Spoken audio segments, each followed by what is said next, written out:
O level විද්‍යාව ලේසියෙන් මතක තියාගන්න කියලා දෙන අපේ කෙටි ක්‍රම වීඩියෝ සීරීස් එකේ අද අපි කතා කරන්න යන්නේ රුධිරයේ ප්ලාස්මාවේ තියෙන සංඝටක සෙට් එකක් අපිට දීලා දෙනවා අංශුපතේ.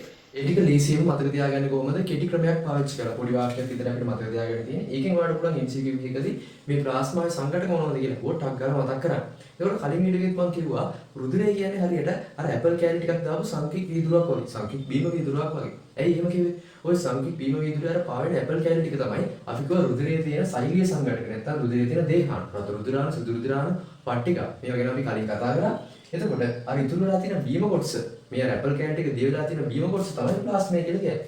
එතකොට මේ බීම කොටස අපි දන්නවා දිය වෙලා තියෙනවා අපිට හැඩ පෙනුනේ නැති වුණාට සීනි ටිකක් දිය වෙලා තියෙනවා. ලුණු දිය වෙලා තියෙනවා. දෙහි ටිකක් දැම්මොත් දෙහි ටික දිය වෙලා තියෙනවා. ඔය ගොඩාක් දේවල් දිය වෙලා තියෙනවා. ඔය අර බීම කොටසේ. ඒවා අපිට කෙලින්ම පේන්නේ නැහැ. හැබැයි ඇතුළේ ඒවා දිය වෙලා තියෙනවා. රුධිරයේ තියෙන මෙන්න මේ ප්ලාස්මා කියන එක ගත්තත් එහෙමයි ගොඩාක් දේවල් ඒක ඇතුළේ දිය වෙලා තියෙනවා. ඕක ඇතුළේ දිය වෙලා තියෙන දේවල් ටික අපිට පොඩි තනි වාක්‍යයක් පාවිච්චි කරලා මතක තියාගන්න පුළුවන්. අපි දන්නවා ප්ලාස්මාව ගත්තම ප්‍රධාන වශයෙන්ම තියෙන ඕන ජලය. ඒතකොට ජලය තමයි මේ දේවල් දිය වෙලා තියෙන්නේ. ඒතකොට 92%ක්ම ওই ප්ලාස්මාවේ තියෙන ජලය. ඉතුරු ප්‍රමාණය ගත්තාම එක එක කොටස් වලින් තමයි දිය වෙලා තමයි ඔක හැදිලා තියෙන්නේ. ওই තියෙන කොටස් ටික අපිට මතක තියාගන්න පුළුවන් මෙන්න මේ තනි වාක්‍ය පාවිච්චි කරලා. අපෝ පවන් හොරා. පොඩි වාක්‍යයක් අපෝ පවන් හොරා කියලා ඕක මතක තියාගන්න පුළුවන්. මොකද්ද මේ අපෝ කියලා කිව්වේ? අපෝ කියලා කිව්වේ අයන. ඊට පස්සේ මේකේ අපෝ කියන එකේ පයන්නේ කිව්වේ අපි ප්‍රෝටීන. ඒ කියන්නේ මෙන්න මේකේ ප්‍රධාන වශයෙන්ම දිය වෙලා තියෙනවා අයන සහ ප්‍රෝටීන. මේ ජලයේ දිය වෙලා තියෙනවා අයන සහ ප්‍රෝටීන. කියන්නේ ජලයට පස්සේ වැඩිපුරම තියෙන්නේ ප්‍රෝටීන. ඒ වගේම දිය වෙලා තියෙන දෙයක් තමයි අයන. ඊට පස්සේ මේ පවන් කියන එකේ අකුරු තුනෙන් අපිට මතක තියාගන්න පුළුවන් රුධිරය හරහා පරිවහණය කරන ප්‍රධාන ද්‍රව්‍ය තුන.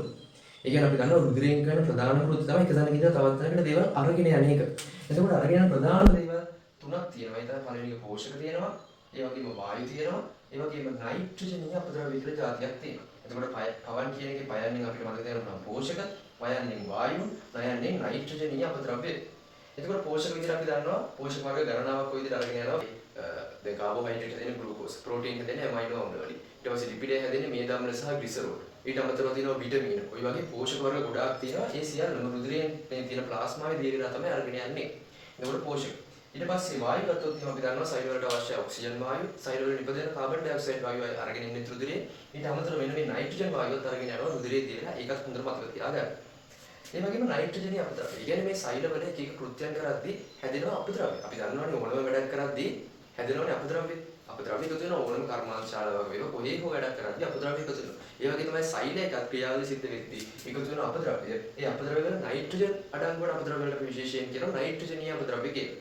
මේ නයිට්‍රජනීය අපද්‍රව්‍ය වර්ග තුනක් තියෙනවා. මේ තුන හොඳට මතක තියාගන්න යූරියා, යුරික් ආම්ලය සහ ක්‍රියේටින්. මේවා අපිට බහිශ්‍රාවීය පාඩමේදීත් ආයි හම්බෙනවා. එතකොට නයිට්‍රජනීය අපද්‍රව්‍ය කියන්නේ ඕන්න එතකොට ප්ලාස්මේ තියෙන තව දේවල් වලින් කිහිපයක්. ඊට පස්සේ මෙන්න මේ අන්තිම වචනේ. හොරා කියන එක අපිට මතක තියාගන්න පුළුවන් හෝමෝන.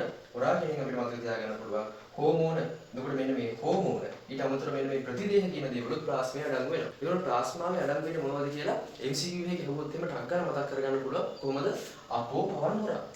අයන් එක මොනවද? අයන එක ලේසියෙන් මතක තියාගන්න පුළුවන්. ඔයාලට මතක ගන්න ආවර්තිතාවක් වේ.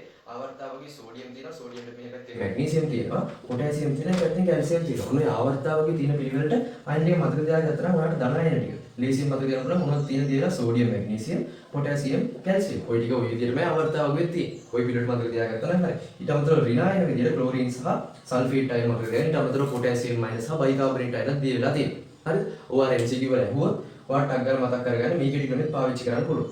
පවන් කියන එක අපිට මතක තියාගන්න පුළුවන් රුධිරය හරහා පරිවහණය කරන ද්‍රව්‍ය තුන මොනවද? පයන්නෙන් පෝෂක, පයන්නෙන් වායු, නයන්නෙන් නයිට්‍රජනීය අපද්‍රව්‍ය, ඊට පස්සේ හොරා කියන එකෙන් හෝමෝන, ඊට අමතරව මතක තියාගන්න ඕක ප්‍රතිදේහයක් තියෙනවා කියලා. හරිද? එතකොට මෙන්න මේ chart එක ලේසියෙන් මතක තියාගන්න පුළුවන් ඔය ටික මේ පාවිච්චි කරලා මේක රුධිර සංසරණයේ පාඩමකට වඩා බහිශ්‍රාවීය පාඩමේදී ගොඩාක් වැදගත් වෙනවා.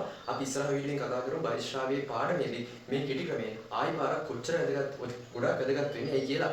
ඉතින් මේ කෙටි ක්‍රම සම්බන්ධව ෂෝට් නෝට් අපි අපේ WhatsApp channel එකට එකතු කරනවා. WhatsApp channel එකට එකතු වෙන්න පුළුවන් පහළ තියෙන link එකේ. ඒ වගේම මේ වීඩියෝ එක ඕනෙම විද්‍යාව කරන්න ඉන්න වගේ යාළුවෙක්ට share කරන්න මතක කරන්න එපා.